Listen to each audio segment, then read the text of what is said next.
minutes, Rahul. Since I'm the moderator today, I have to be a bit strict on time, and I'll be strict with all of you, just to let you know. Rahul, the floor is yours. Thank you, Marie, and greetings to everybody. My name is Rahul, and for the past 3 years, I've been coordinating some of the efforts in managing this very interesting grant. And to echo the words of Paolo and Marie, IFAD and Slow Food share a common vision of supporting small-scale, diversified production and consumption mechanisms that focus on improving the marketing of local products. And such mechanisms encapsulate the principles of social and economic empowerment, biodiversity, strengthening, and environmental sustainability. These very principles are the cornerstones of this grant. And the idea behind this initiative really stems from the discussions that we had with Slow Food, but also from the recommendations that emerged out of the Indigenous Peoples Forum back in 2017. In particular, 2 key recommendations were made. The first was to develop projects focusing on production and promotion by supporting capacity building and training for business development and promoting campaigns towards Indigenous peoples' products based on their added value. It was further emphasized that IFAD should pay particular attention to traditional knowledge and practices, sustainability, resilience, and adaptation to climate change. The second point was to intensify Indigenous people's participation by supporting exchanges of experiences, networking, and horizontal knowledge exchanges, encouraging more international, regional, and local dialogues to create spaces for Indigenous voices. The project was also deemed well fitted to IFAD's grant policy by promoting innovative pro-poor development approaches, strengthening partners' institutional capacities, enhancing advocacy and policy engagement, and generating and sharing knowledge for development impact.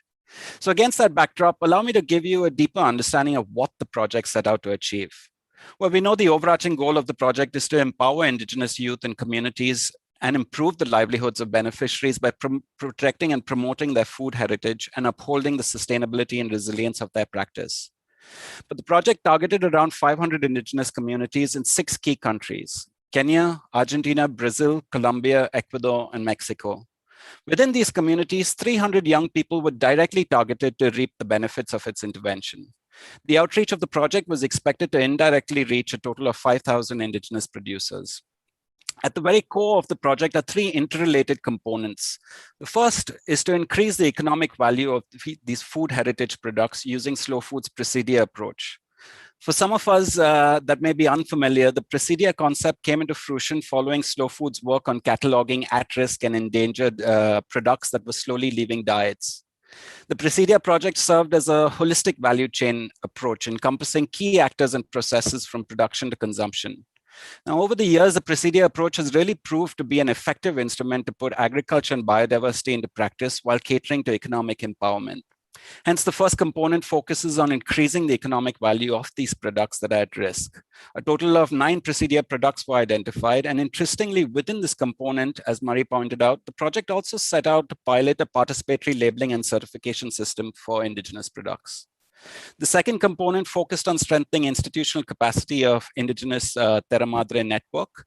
And like IFAD's Indigenous Forum, Slow Food has been actively working with Indigenous peoples to offer a platform for Indigenous voices through the Indigenous Terra Madre network. Now, the ITM serves as a network of communities, partners, and organizations with a focus to institutionalize Indigenous peoples' participation in the Slow Food movement and its projects, as well as to develop both regional and global networks. Hence, the second component was really tailored around strengthening and formalizing these networks. And in particular, the grant emphasized the inclusion of Indigenous young people and sought to build their capacity and leadership skills in order to increase their participation and decision-making within the network and their communities. Lastly, a third component of this project relates to knowledge management. This underlining pillar served to document and disseminate the results, experience, and knowledge emerging from the grant, much like this event today. I should mention that the experience capitalization and the dissemination campaign had been so successful that in 2019, IFAD presented the specific grant with the Best Grant Award for Knowledge Sharing. So that's the grant in a nutshell. And without much ado, let us hear more about what the final results have been. Thank you all very much. And over to you, Marie. Well, thank you very much to you, Rahul. That was a great overview. And then, as you say, we continue. And it's my privilege then to give the floor to Francisco Prieto, the slow food focal point for indigenous peoples and Afro-descendants communities, who will share the main results of the grant. Over to you, Francisco.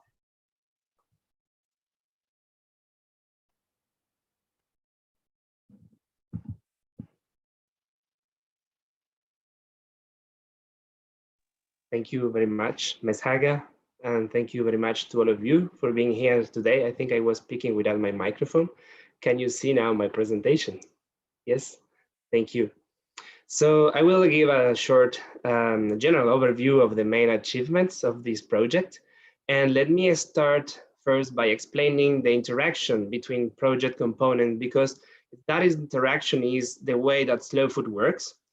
And so, as Raul mentioned, in component one, we are working with the presidia producers. We are at the grassroots level, improving the value chain of a specific indigenous food, right? But that's only the beginning, because what we do as Slow Food is we try to project these producers into local, regional, and global networks. In fact, Slow Food definition is that we are a global network of local communities. And it's this network where I think is Slow Food added value to every project, because this network is not a network of producers only, but it's a network of consumers, chefs, people working in the markets, academia, journalists. So these people will keep on engaging with producers, one that the project finishes. So this will also support and on long-term sustainability, right? So after the project ends, these people will keep on being in contact, and we are creating bridges, which is bridges that are very important also to prevent people from being marginalized. And you know, isolation sometimes makes more vulnerable communities. And also resilience to shocks. This networking helps to fight, let's say, external shocks. For example, we all see it now with the pandemic. In every corner of the world, the Slow Food Network was able to support the producers that were in need in different ways. So we are also fighting somehow isolation. So in component two, it's about that. Component two, it's about the strengthening of an indigenous peoples led network and the building of members' capacities.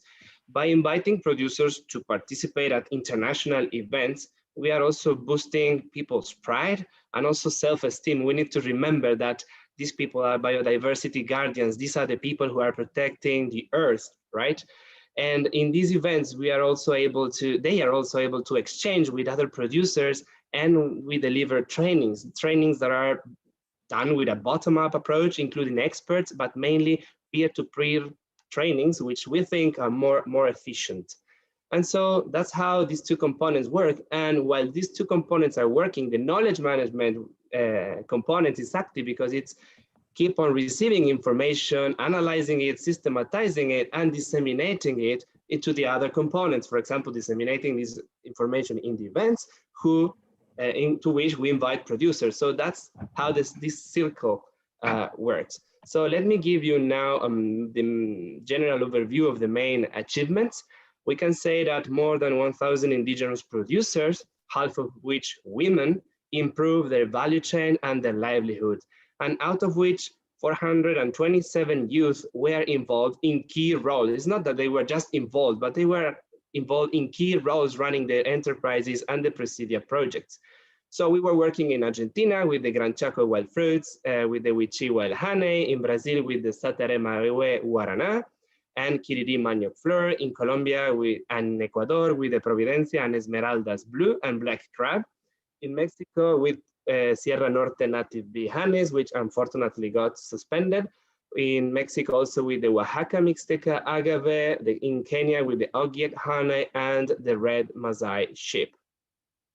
So how do we work with these presidia? So we started by identifying overlapping areas of intervention with IFAD country programs, which was very, very important. Then together with the communities, we created participatory action plans in which we analyzed the problems, and together we came up with solutions, creating our strategy for the next 3 years. So we kept on stimulating the networking with local, regional, and global networks as partners, as I told you before. And this partnership at the local level also help us to find complementary funds. It is very important to say that all these presidia were able to find complementary funds. It's even as financial funds or support in technical support. For example, just a brief example of the Gran Chaco Wild Fruit, who was just awarded a grant by the European Union jointly with Fundación Gran Chaco, Ministerio de Desarrollo Social, and other networks in a project called NIJAT. So my colleagues now will give you more details about the presidia and the achievements, but I just want to highlight a success story from the Saterema Web Presidium and the school canteen as a result of this networking I was telling you before. So together with the local network, we proved first that there was food production within the forest, within the Maués area. So we asked the municipality to open a call for tenders for public procurement of foods for the schools canteens. The call for tender was created. We applied, we won, and now more than 2,000 children, Saterema children, are eating nutritious foods that are cultural appropriate, while the producers, the farmers, mainly the parents, are doubling their annual income. So that's very, very important.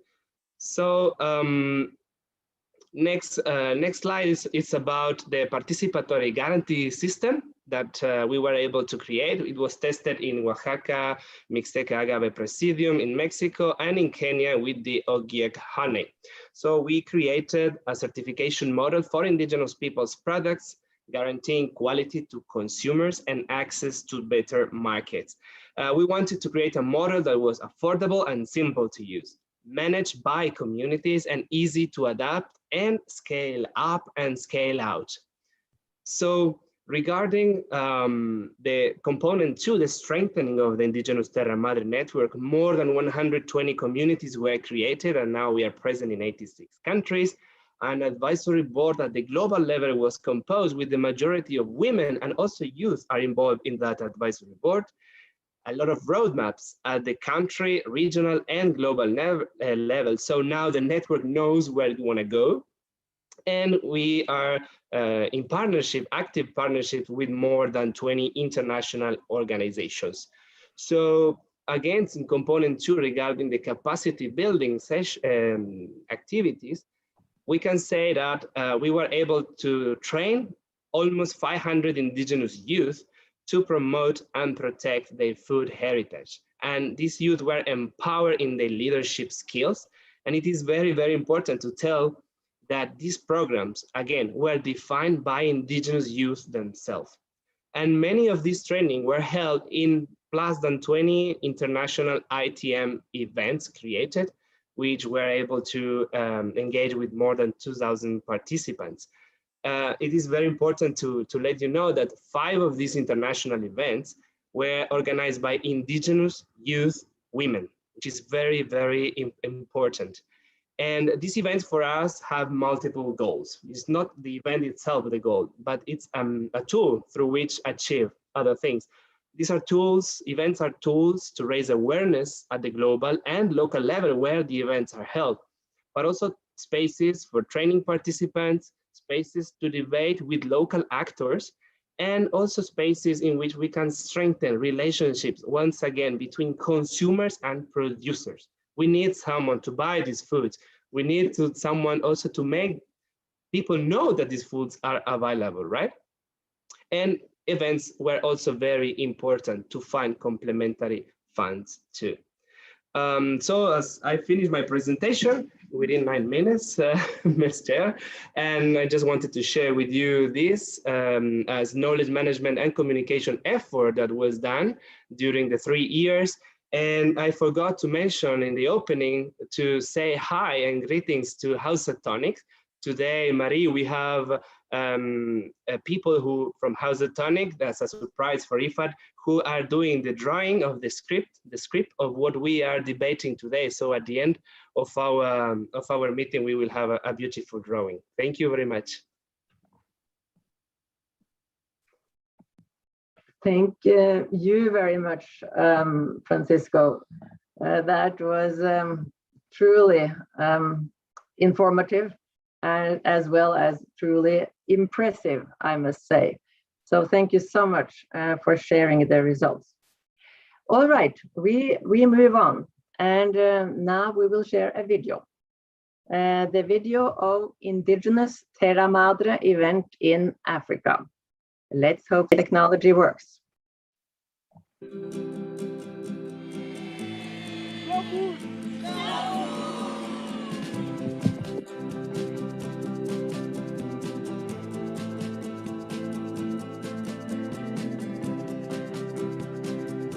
me, it means more than just people coming together and discussing issues. This is more like a family that has a goal.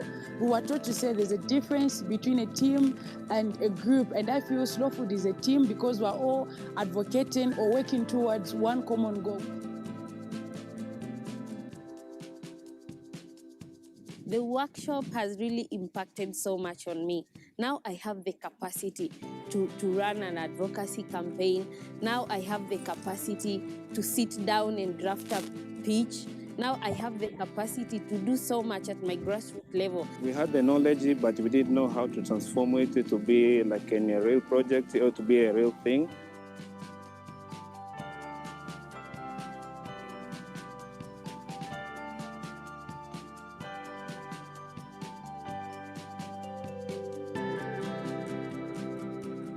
Slow Food Network to me means diversity.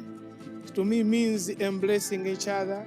To me it means working together to see the change that we want to see, especially in the food system.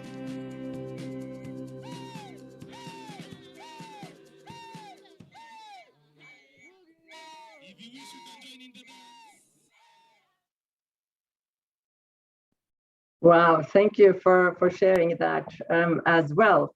It's always good to see real life, isn't it? Okay, we continue. And we will now hear from Dali, advisory board member for Latin America and the Caribbean, who will share a concrete example on capacity building and networking. The floor is yours, Dali. Muchísimas gracias. Hola a todas y a todos los presentes, hermanas y hermanos indígenas del mundo, aliados, colegas e instituciones. Gracias por acompañarnos en un día tan importante para la red indígena Terra Madre. Este ejercicio siempre es de gran placer porque es nuestra manera de preservar, compartir nuestra cultura, nuestros conocimientos y nuestra cosmovisión. Agradezco a Francisco, nuestro punto focal de la sede internacional de Slow Food, por haber presentado los resultados concretos de este bellísimo proyecto. Siempre nos dicen que los números importan, y es verdad. Y nosotros realmente trabajamos arduamente para tener grandes impactos y maravillosos resultados que podemos cuantificar. Pero también para mí es importante hablar de los resultados que no se pueden medir, pero sí se pueden ver y se pueden sentir. Primero quisiera contarles una historia muy personal que me liga directamente con FIDA y por la cual siento mucho respeto y aprecio. Entre los años de 1995 al 2002, FIDA, junto con el Gobierno de México, implementó un proyecto indígena de desarrollo donde en una de sus componentes formaron a más de 120 lideresas indígenas del estado de Puebla. Dentro de esas lideresas estaba mi madre, quien después de esa formación impulsó la creación de una organización estatal para la promoción de los derechos de las mujeres indígenas y campesinas, su derecho a la organización, a la tierra y a vivir una vida libre de violencia. Les cuento esto porque me parece importante reconocer que los procesos formativos y de empoderamiento a los pueblos indígenas con perspectiva intercultural dan resultados a largo plazo, ya que hablamos de procesos transgeneracionales y que también son propiamente de las organizaciones.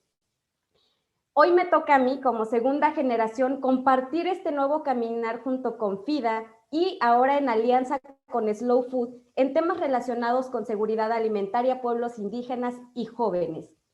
Los principales beneficiarios de esta donación éramos los jóvenes indígenas, quienes nos capacitamos, pero también quienes definíamos las capacitaciones.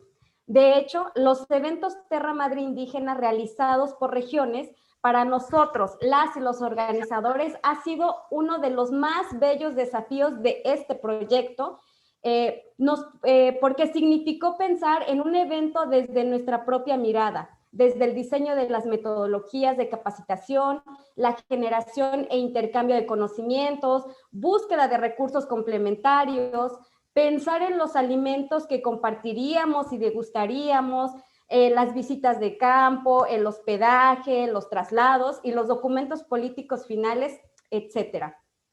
Ahora que pienso en todas las implicaciones que tuvimos los organizadores para hacer realidad estos bellos y poderosos eventos, pienso que si pudimos con esto, podemos con todo. Realmente nos sentimos empoderados.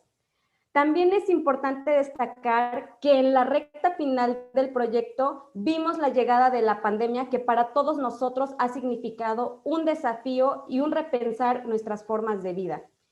Y aún con esta adversidad, nuestra red siguió fortaleciéndose y realizamos un proceso de capacitación en línea guiada por jóvenes indígenas para jóvenes indígenas, para seguir fortaleciendo su trabajo comunitario y organizativo.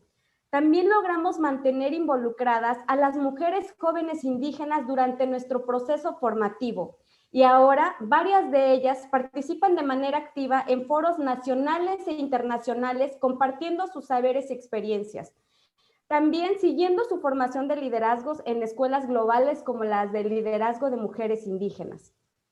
También Slow Food creó un piloto de premios para jóvenes indígenas y premió a 7 jóvenes indígenas que presentaron proyectos innovadores que hayan creado e incubado durante su formación. En general, el proyecto permitió florecer y fortalecer una red mundial maravillosa en tan poco tiempo. Contribuyó a empoderar a las juventudes indígenas y a sus comunidades. También nos permitió visibilizar y hacer conciencia a un público más amplio en materia de pueblos indígenas. Fue un instrumento que permitió a los jóvenes que tienen capacidades de liderazgo y activismo ser más visibles, ganar confianza, desarrollar habilidades que los acompañarán en la realización de sus proyectos y sueños colectivos. Quiero cerrar mi intervención primero diciendo que para nuestra red sería muy importante continuar esta colaboración a nivel internacional y de continente, porque este proyecto ha tenido un proceso de grandes resultados que vale la pena seguir replicando. Segundo, en nombre de la red indígena Terra Madre, quiero agradecer al IFAD, a quien consideramos un gran aliado por haber confiado y financiado nuestro proyecto. A Matías, a Raúl, a Carla, a Moira, a Antonella, Klaus y Francisco Pichón y a todo su equipo de colaboradores por estar siempre presentes y acompañando de manera solidaria, respetuosa y amorosa nuestra red. A Paolo Di Croce y a los colegas de Slow Food por confiar en la red indígena Terra Madre para crear desde la voz y la visión de los pueblos indígenas dentro de nuestro movimiento Slow Food. Sobre todo, gracias infinitas a cada joven, mujer y hombre que hicieron posible este proyecto. Gracias por sus aportes. Tonana Mateshtioshiwa Iku Kualitikjiski. Que la Madre Tierra nos siga llenando de bendiciones para lograr el buen vivir. Tlazocamati. Gracias.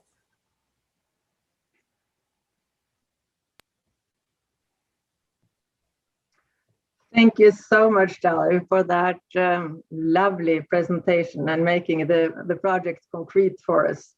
Absolutely great. And now we continue on the program.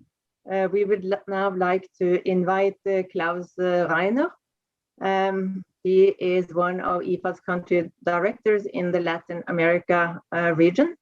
And we would like to hear his views on how what he considers the lessons learned and how what we have learned can be useful for IFAD now and in the future. The floor is yours, Klaus. Thanks so much, Marie, and it's great to be here with everybody. I really like this association of IFAD with Slow Food because we really have so much in common in terms of our goals and our way of working with communities. So this is it's a great way to put this into practice through this grant. And I just like to add to your little introduction that I'm also the head of the South-South Triangular Cooperation and Knowledge Center here in Brasilia, which is a regional function that is supposed to support the working of our projects and our all partners with knowledge and exchanges in a network way. And I think what Slow Food does is exactly that. So it's a great partnership also to make sure that knowledge is generated and shared. And we can see it very well in this project. Empowering Indigenous youth. I think it's really good to have these two elements together here, that we have Indigenous elements which bring a lot of traditional knowledge, and we have the youth which gives us the bridge to modernity and also the future of these food systems that will need to adapt and also to live on as we go forward. And as we know nowadays, there's a lot of talk about food systems being broken and needing to be repaired. I think a lot of that has to be done with elements that we have already generated in past generations, and the Indigenous peoples can help us a lot with that. I think we do have a lot of capacity building elements in this project for young people, and the two projects that we have implemented here in Brazil under the grant are really exemplary for that. The one with the Satare Maue that are working in the Amazon region with Guarana, I think is a great sub-project to show this, where traditional processing ways of Guarana are passed on to the youth in order to be able to learn and then to use this and apply it in the future, and also to introduce this great food which contains a lot of caffeine and which is in a way a kind of coffee substitute to other people, non-Indigenous peoples, and there's a great market for that out there.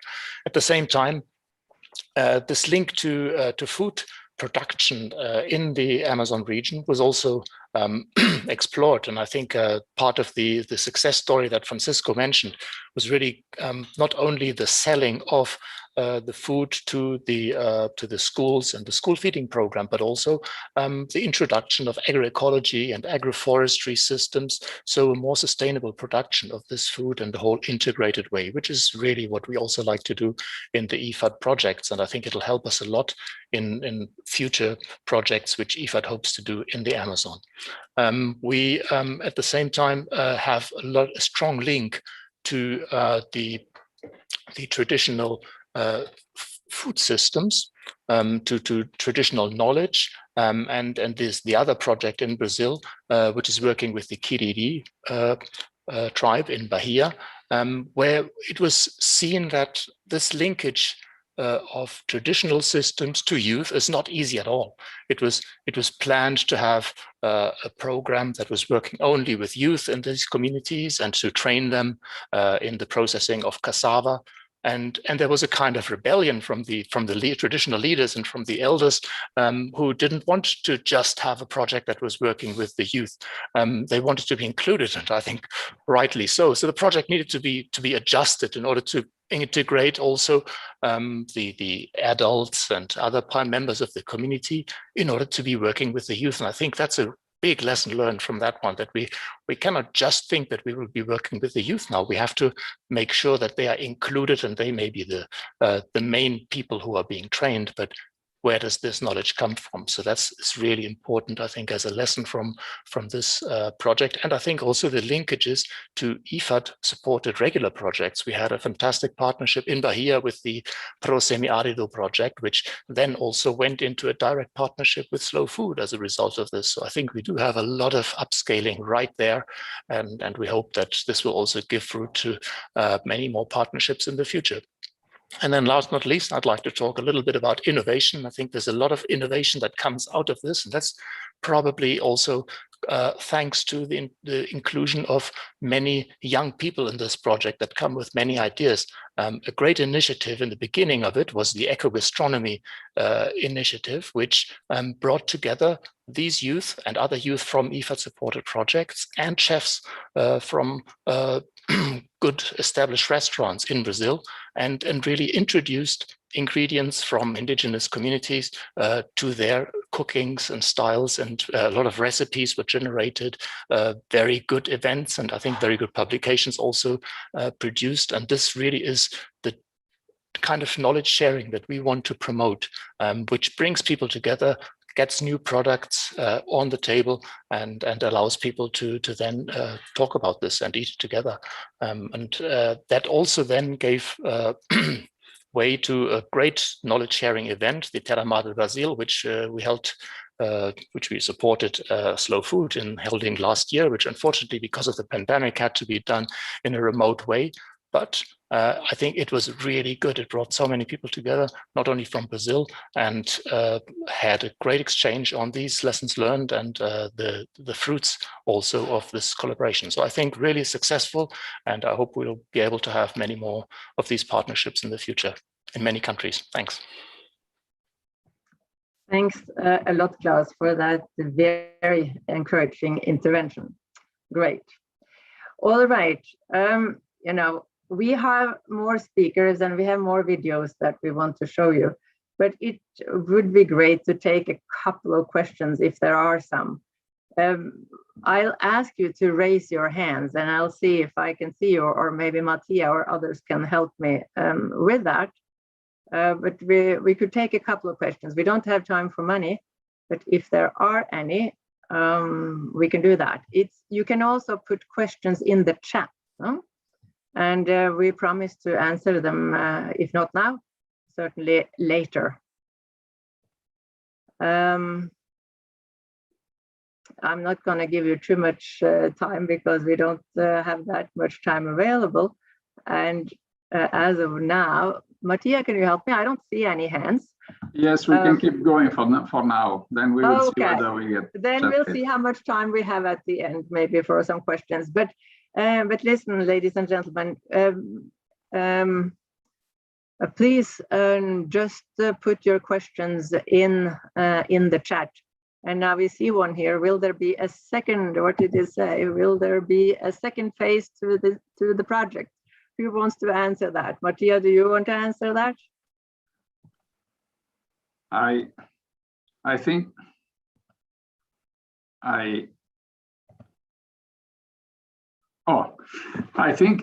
I need to take the difficult ones.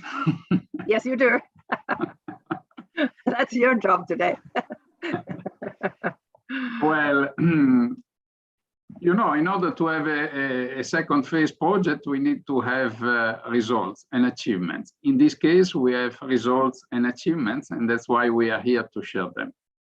This is a necessary condition, but unfortunately not sufficient. Still, because of the achievements, now it's our job to scout any possible way to come up with the strategy that will allow us to replicate and scale up the results achieved. As Klaus mentioned, we will need to think about new partnership. We need to think about new countries, even new regions. We cover we cover Latin America and one country in Africa. Asia, I still is more than happy to get additional support for Presidia in that continent. So there is no answer yet, but still there is a commitment to explore opportunities for that. Over to you, Marie. Thank you, Mattia, for that. I think then we continue, and actually now we will see another video. We will share with you a video that shares the experience with the participatory guarantee system. It's from Kenya. So again, hopefully technology will work. It does.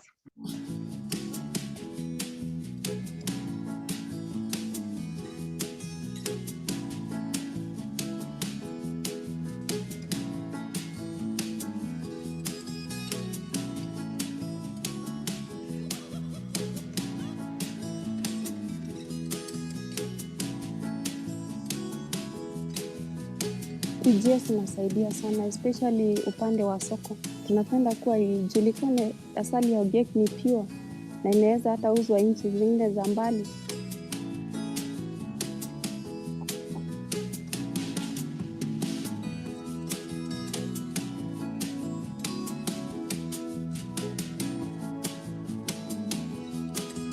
Hawa watu ya Slow Food kati waliponipata ni mimi nikapata elimu zaidi ile utamaduni wetu, kuongeza na hii ambayo nimepata sasa, ninapata maarifa zaidi.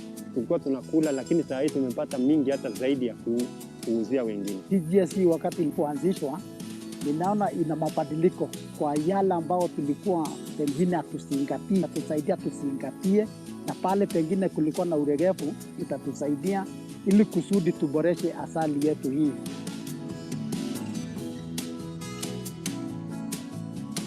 Sasa tunajua maana ya kuitunza miti, kuitunza mizinga yetu, kuwa asali yetu ni ya dhamana. Lakini kwa hii Presidium tumejifunza mengi. Tumejua kumbe asali ya Ogiek ni mzuri, kuna faida mingi sana. Na kupitia hiyo tunajulikana zaidi. Sisi si Ogiek bila asali.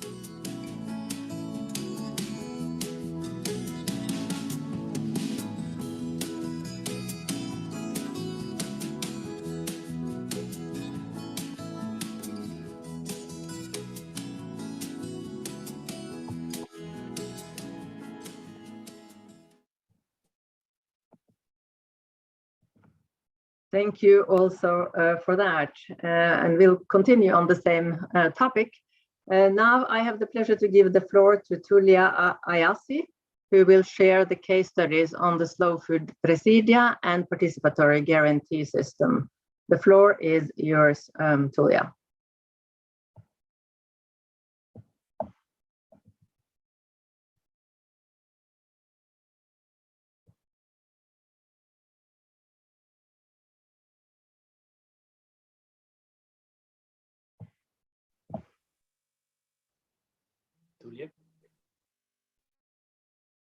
Are we struggling with the sound? Maybe we can't hear me now?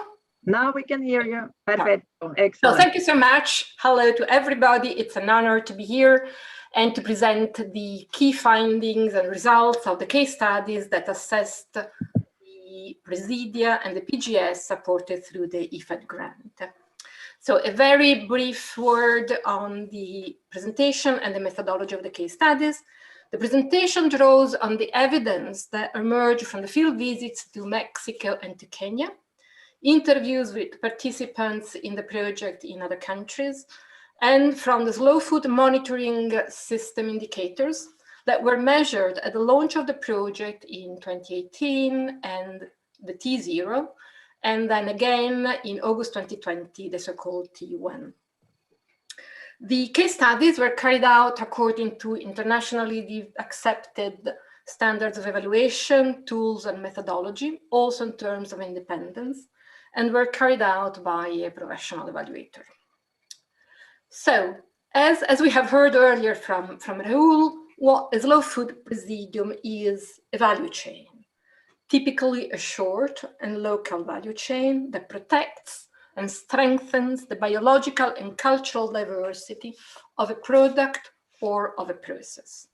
Slow food presidia are led and managed by groups of small-scale producers or communities who are willing to put into practice the slow food principles of good, clean, and fair food.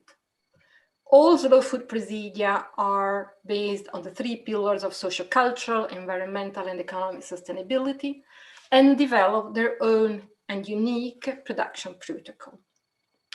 We have seen a video about the PGS, so you know what PGS means. It is a local system for product or value chain quality assurance. It is an alternative to third-party certification systems that are better known. A PGS certifies producers, the production process, and the final product through the active participation of all stakeholders, internal and external.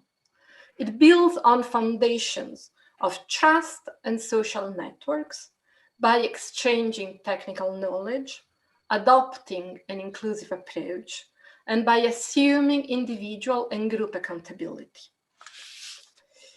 A PGS comprises two governing bodies, the Ethical Committee with all members and the Guarantee Group, which also includes external stakeholders, such as representative of consumers, chefs, and other partners.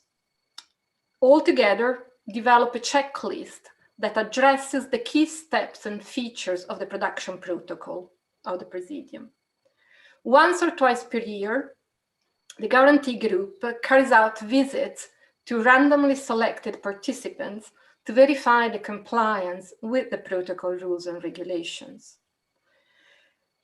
As this is a very important step for collective learning and improvement, findings and results from the Guarantee Group visits are shared and discussed in the General Assembly with all stakeholders.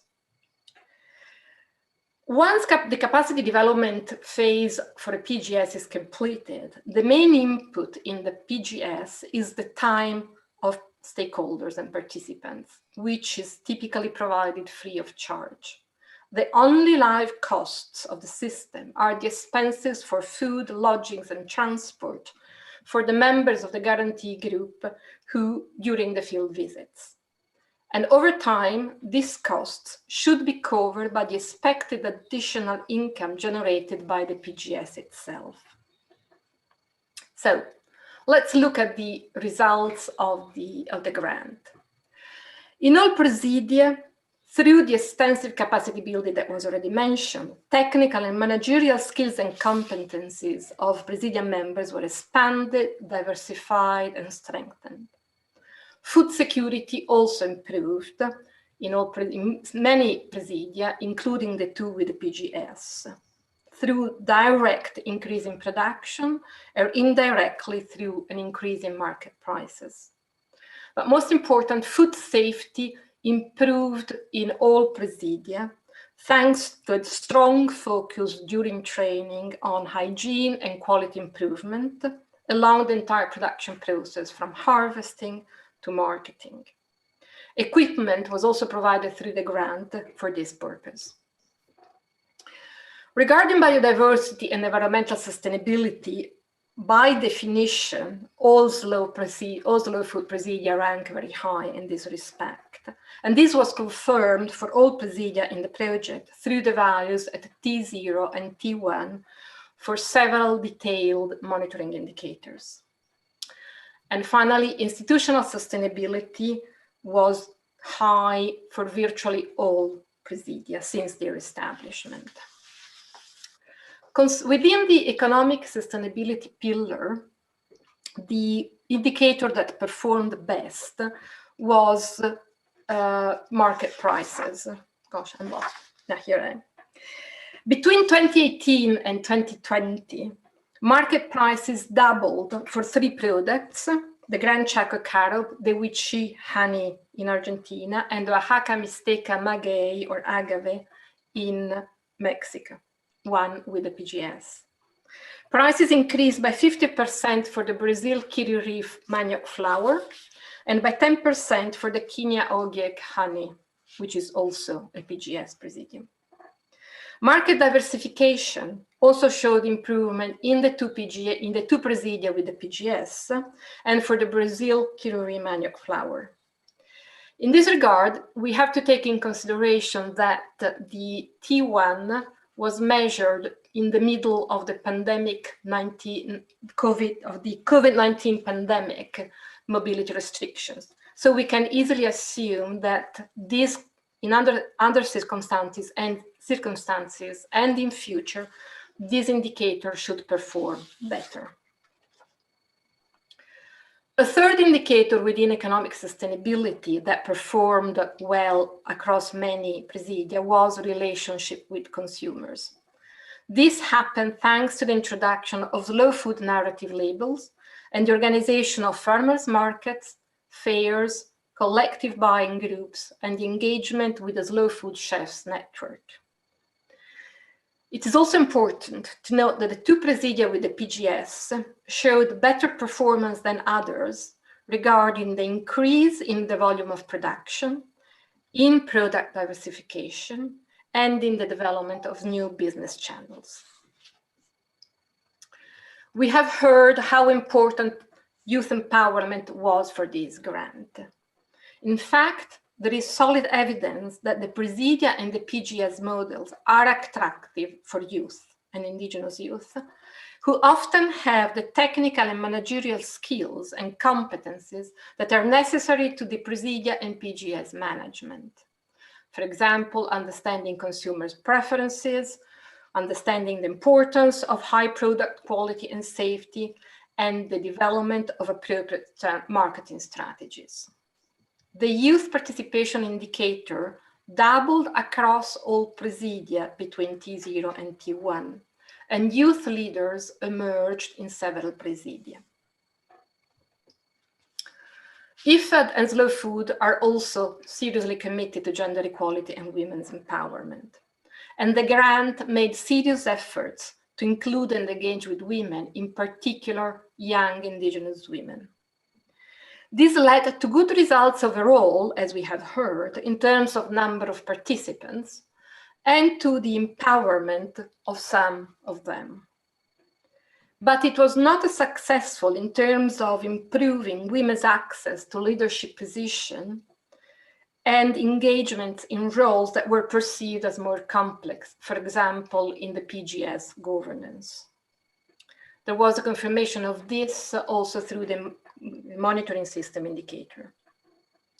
One of the main reasons for this appears to be the complexity of addressing gender equality while respecting the cultural traditions of Indigenous peoples. And this suggests also that innovative ways and approaches must be identified, as in fact happened in some Presidia, and should be upscaled and expanded to make further progress regarding gender equality and women's empowerment. A couple of words on ownership and participation. Participation was typically good to high in all Presidia since the inception. But most important, the field work has shown solid evidence that participants have acquired a deep sense of ownership and empowerment that was generated among the members through the interest, the appreciation, and the value given to their traditional, culturally important products by external people. The PGS in particular contributed to strengthen the group cohesion and to generate further empowerment of members who, individually and collectively, have full control and ownership over the quality of the production process and the final outputs. A final additional result that was specific to the PGS is also worth noting. The PGS is an inclusive approach and open to all internal and external stakeholders, enhances the transparency of the entire value chain. And this makes the PGS a robust building block of multi-stakeholder platforms for the governance of value chains.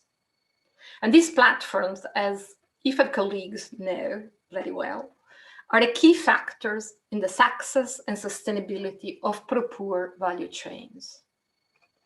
So, in conclusion, the grant-supported Presidia successfully addressed the link between biodiversity, environmental conservation, and economic development by generating additional income for the members while contributing at the same time to protect their natural resource base. The PGS further contributed to positive economic results and economic sustainability of the Presidia. In other words, this means that the case studies showed that the Slow Food Presidium model, complemented by the PGS, is highly suited to pursue objectives of biodiversity conservation and poverty alleviation when working with Indigenous people and with Indigenous youth in particular. Thank you so much for your attention. Oops. And we want to thank you so much, Tulia, for a very comprehensive and enlightening presentation. And we will continue down this road. And we will now hear Tunda, Advisory Board Member for Africa. And we will hear a concrete example on the red Maasai sheep presidium.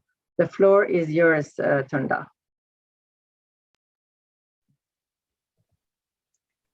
Thank you very much, Marie. Good afternoon, evening, good morning, and to friends all over the world, leaders of various institutions, Indigenous leaders, and friends of Indigenous people all over the world.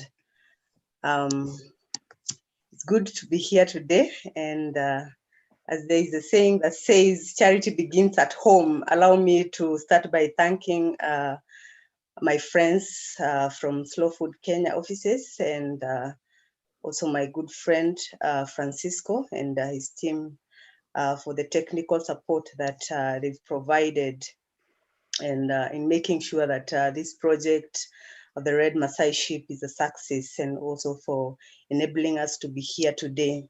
And also allow me to also thank IFAD staff and offices for in the Indigenous unit led by Matia for the support that enabled this project commence. And it's an amazing work and journey of preserving the Red Maasai sheep. So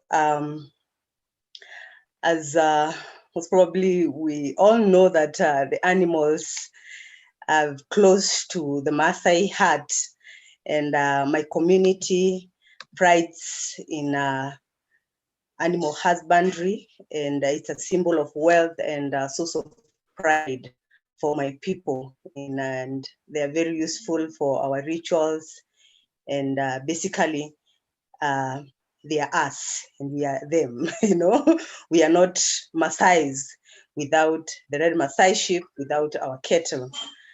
They define us, and so I'm privileged to share today about the Red Maasai sheep, and a breed that is very close to my community, given that it also carries our name. And we all know that indigenous genetic resources from Africa and in the world at large are threatened with extinction. And the Red Maasai sheep has not been spared by this, despite its uniqueness, characteristics, and abilities to withstand harsh climatic conditions. And therefore, this uniqueness led to the start of this beautiful journey of preserving the Red Maasai sheep. The Red Maasai sheep are resistant to parasite, ticks, and the blue tongue virus, and its ability to survive the harsh climatic conditions from our region, which is mostly semi-arid, makes it very ideal for ensuring food security among my people. And these particular features are evident when we compare them with other breeds and that are not native to our land, which are always heavily affected by diseases and ticks and pests. So you will allow me to please take you through a beautiful journey of preserving the Red Maasai sheep. And this is how this journey started. We started by nominating the Red Maasai sheep into the Ark of Taste, and we followed by a scoping study that was done to identify the beneficiary of this project. Then we started having seminars after identifying the beneficiaries, and developed an action plan with the community, or with our community. So then we started activities by formulating a group which we also registered, and the training continued with the specialists who came to train us on breeding and feeding, and pasture establishment and management, healthcare, and stocking and restocking. Therefore, after that, we had an exchange visit where we traveled to see one of our own who is a breeder and also a member of the Red Maasai Sheep Breeder Associations here in Kenya, somewhere near the border of Kenya and Tanzania. And this visit was very successful and encouraging to my community. And it gave us hope that the journey we had started was a possible journey. And why did we do this? We did this because we had several goals, and one of our overall goal was to conserve and promote the Red Maasai sheep rearing as a traditional indigenous people practice and make it a visible economic option for the indigenous youths. The second goal was to increase economic value of the Red Maasai sheep rearing, and the third goal was to improve the networking within ITM network in Kenya and reinforce members' capacity. And lastly, but not least, was to identify good practices, success stories, and spread them within the ITM network locally and internationally. And I believe this is also part of this sharing of this success story. So we are all here to learn and also to learn from each other. So after that, we were able to receive our flock, and we had follow-ups of technical assistance by veterinarians who are helping us in the health part of making sure that our sheep were safe.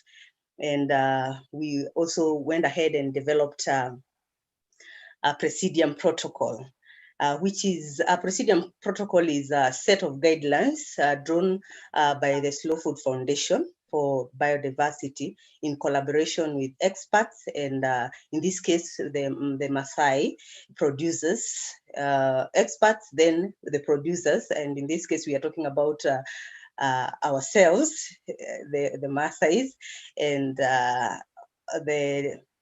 and this document obligates the safeguarding of traditional production techniques and locations for the sake of Red Maasai sheep, and the document has a number of articles that generally focus on livestock farming and livestock diet, slaughtering, and processing. We went ahead and also identified markets so that we make sure that there was increased price, direct sales, and preservation. As we preserve this breed, we were able to develop market linkages such that we are able to eliminate the middlemen who have been very notorious in exploiting the farmers. So we created direct linkages to the market, and I believe this process is very important for food security for my community and provision of other necessities, because when we sell this our produce, then it means that we get more, we are able to fetch more money, and also able to cater for the community needs. And among our members, we also have some of them who are butchers, so they will also benefit from this project. Although we've not started selling, we are already getting people from our community who are interested in breeding. They want to buy, and they want to buy and also keep the Red Maasai sheep, which is very good news for us, and we can't wait until that time comes. And so our community will be able to benefit from the meat, the selling of the Red Maasai sheep, the selling of the hide and skin, which is also traditionally is our mattress. We use it as a mattress, and sometimes we also use it as we decorate it and use it as a dress, traditional dress. We also use it for making our sandals, belts, and among others. So there is also that benefiting of selling of manure to communities that are known for farming, and generate some income from there, and also improve our farms. Then there's also that aspect of nutrition from the milk that we get from the red Maasai sheep, because the red Maasai sheep milk is believed to have a high fat and protein content. And for example, my children, they cannot sleep without taking a glass of milk. And as a parent, therefore, there's nothing great as a nutritious feeding to my young ones. Therefore, it's very important and close to our heart. Then, as I almost finish, we also had linkages with a network that were developed both nationally and internationally. We were able to participate in events and exhibitions. And for example, we participated in a seed and food fair event that was aimed at raising awareness of the importance of community seeds and seed saving and protection of traditional foods. We also participated in trade fairs, showcasing our activities and our red Maasai sheep. And also we are able to participate in Indigenous Terra Madre event that was held here in Kenya, whose theme was shaping the future of food in Africa. And this event particularly was able to gather, was attended by around 350 people. And there was also a training on advocacy that happened during the event. And there are also international events. I particularly participated in Terra Madre in Italy. And lastly, but not least, we were able to participate in a tree planting event to save our water tower, which is called the Mau Forest. And this is close to our heart because it feeds our community, it feeds the wildlife in our area. And therefore, this particular exercise was very close to our heart. And this one was part of our Terra Madre Day celebration. Then, lastly, there is that gender dynamic. This aspect is, in this particular project, is very unique in the essence that both genders are involved in the project, and everyone have that feel of belonging, and they're able to give their ideas. Contributions are given by both men, women, and the old and the young. And I'll call this space a very safe space, given my culture, or the culture of my people. So I call this a safe space for us. And the participation of women and the youth with the support of our men makes this project futuristic, since it goes against the male domineering nature of my community, where men are viewed as superior humans. And because it allows the women and the youth to have an equal voice in the community, then this is very unique, and I would say a plus for this project. And I believe that slowly we are going to see more women and youth-led initiatives and projects and involvement in decision-making, in decision-making tables. And what is my vision as I finish? My vision is to see more socially, economically empowered, and a more socially, economically empowered community with a big flock of the red Maasai sheep, with lots of and more to share about the successes that will come with this, and more members of the community are growing interest in joining this presidium, and therefore I believe my vision is coming slowly. Therefore, I want to see a growing brand of the red Maasai sheep. So allow me to say thank you so much to IFAD. Thank you so much, Slow Food, for supporting us in this initiative. And my plea to IFAD is to please continue supporting Indigenous efforts and resilience. And I humbly request that you connect with us and with the respective country or regional staff to scale up this project. And otherwise, I just want to say thank you and Ashe Oleng. And we say thank you very much to you, Tenda, for sharing these amazing results and also your vision for the time ahead. We certainly can feel your enthusiasm when you speak. So thanks for that. We're getting closer to the end, but we have, before Mattia will speak and I will conclude, we have one more speaker. We have another Francisco Pichon, IFAD Country Program Manager of Mexico during the implementation of the grant. And we are certainly eager to hear his views on how the lessons learned of this grant could be useful for IFAD, again, now and in the future. The floor is yours, Francisco.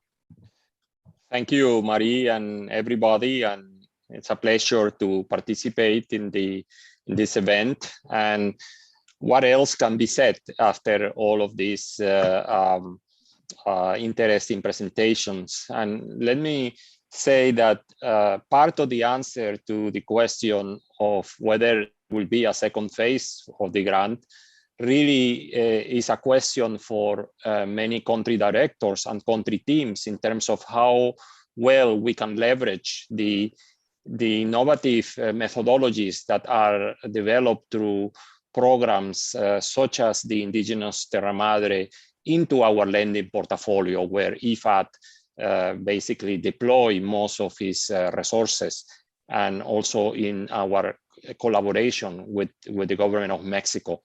And I think precisely this is what we are trying to do in the context of the new operation that IFAD is designing in Mexico in the very large Balsas River Basin region, which is about 8 states, or 695 municipalities, about 18 million people live in that area. And IFAD is working with the government, and in the context of this project, we are trying to integrate the methodologies for defending and supporting indigenous food systems into the instruments of the main government programs that are intervening in this large region. And I think this integration of these instruments, we hope, will become the basis for supporting a high quality diet and making our project nutrition sensitive, which is one of the IFAD mainstreaming themes, using the methodologies developed through the grant. In a country like Mexico that invests large amount of resources in rural areas, IFAD support is very modest, it's very small. So for us to really have a meaningful impact, we look always in our programs to improve the quality and the targeting of the government spending in rural areas. And I think this scaling up vision of impact really implies the development of alliances with new executing partners like Slow Food, and really a different universe and scale of beneficiaries. And I think this is really the challenge for us to be able to do this. And we look forward to really expanding the impacts already obtained through the grant through this larger program using IFAD resources as well as the government-owned spending in their priority programs. So thank you very much, and over to you, Marie. Well, thank you very much, Francisco, for that. And it's encouraging to hear how you see we can move forward in this cooperation. Well, we are getting close to 5 o'clock, and we are close to the closing remarks. And for that, I will first of all turn to Mattia Prayer Galetti. Most of you know him, I'm sure. our lead technical specialist on Indigenous peoples and tribal issues at IFAD. Mattia, the floor is yours. Thank you so much, Mary. Well, it's really a pleasure to have the opportunity to make some remarks before giving back the floor to you. I was thinking during these presentations back to the title of this project, which is about empowering young people, empowering Indigenous youth and their communities to defend their food heritage. And I was telling myself, well, these presentations are self-explanatory, proving that the project achieved its declared objectives. The passion that we could listen in the presentation and the pride in this presentation, I think is really great. Let's remember that this project was very ambitious because it was combining different objectives into a single intervention, talking about protection of Indigenous food heritage combined with the protection of biodiversity, promoting the leadership of Indigenous youth and their own networks, the testing of the participatory guarantee systems.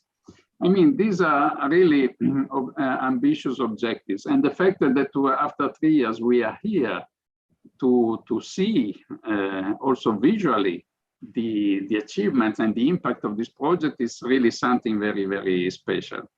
Another quick reflection, again, I would like to say more, of course, but I think Dali mentioned at some point, and this is something that I learned when during my tenure in the Independent Office of Evaluation. When we talk about development, not all what matters can be measured, and not all what can be measured matters. And I think it's really evident here that the achievements were able because of the commitment and the ownership of the Indigenous youth, in particular, also women, who took on board the objectives of this project as their own. Food has a magic power because there is a magic because is a means to give a sense of belonging. And also food is an element of cultural identity for the entire community. And food is able to mobilize the social capital. Whenever we operate, even in the most remote areas, it's the social capital that is present in every community, which is what leverages a successful development process.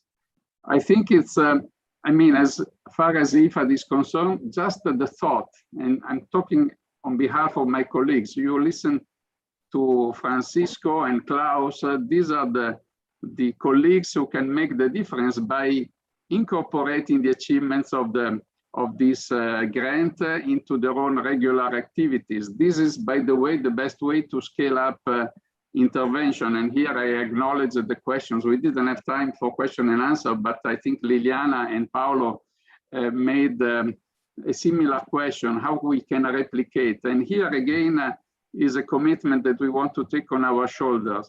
Already during the Indigenous Peoples Forum, we organized a side event, showcase with the objective to showcase the achievements. We are going to do the same thing in April during the permanent forum of Indigenous issues. We will see the opportunities during the Food System Summit, but in any case, we are there to continue. In particular, the participatory guarantee system that we listen to can be considered one of the game-changing solutions that can be very relevant for the Food System Summit. And then again, as Francisco mentioned, if I remember correctly, it's because of the involvement of Indigenous youth that we can think about additional ideas, about innovations. So again, because of a limited time, I will stop here. But again, you can count on our commitment for a continuous long-term partnership with Slow Food. And once again, thanks to all those who have taken the floor. But again, I don't want to overlap with what Marie is going to say now. Thank you so much. Back to you, Marie. Well, thank you very much, Mattia. And yes, I also want to say thank you so much for your dedication to this work. It is amazing.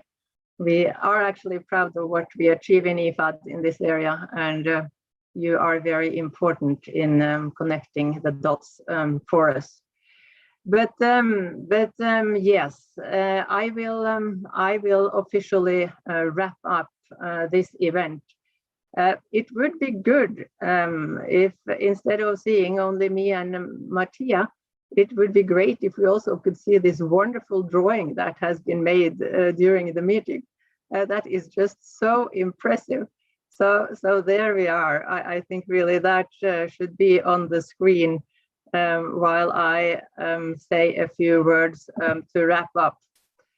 Let me first of all, of course, say thank you so much to all the speakers. It has been, from my perspective, a very informative session. We see all the passion coming out. It's great. I did not say this at the beginning to all of you at least, but as Mattia and a few others know, I knew the good work of Slow Food even before joining IFAD.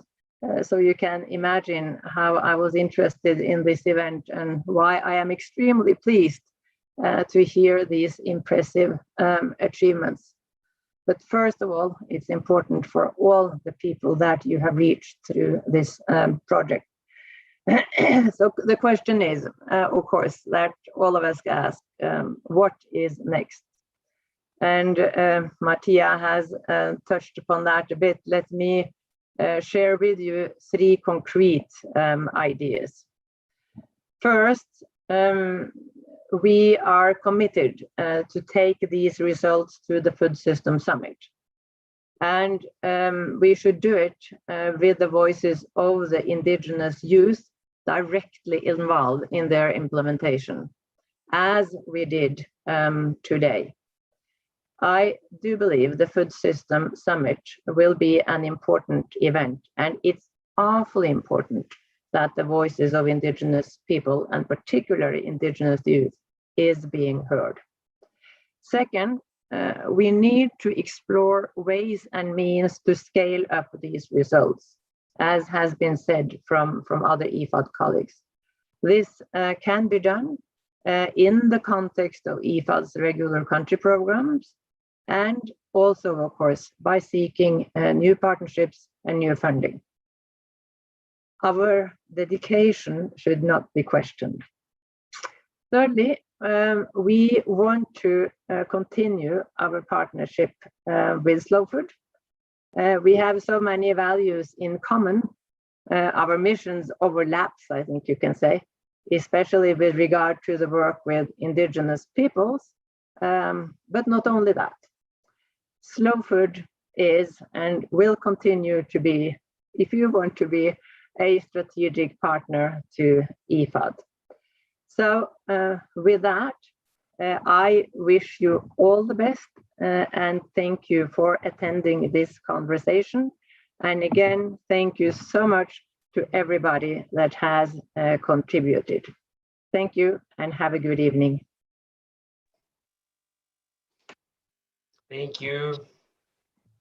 Thank you to all of you for your beautiful words. Many thanks. Bye-bye. Thank you. I love this drawing. It's beautiful, huh? I hope you like the surprise.